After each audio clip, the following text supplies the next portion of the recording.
البنات نصحوني عقلي غادي يطرطق بالتفكير.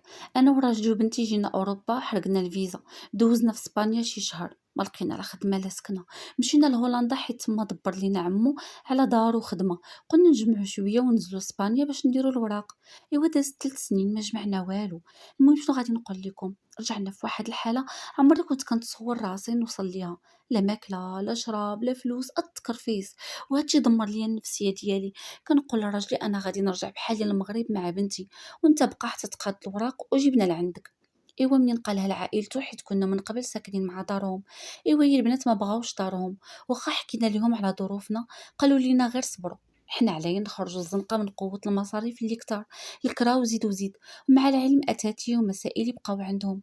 هما الصراحه الناس الله يعمرها دار، ماشي شي ناس يعني قباح.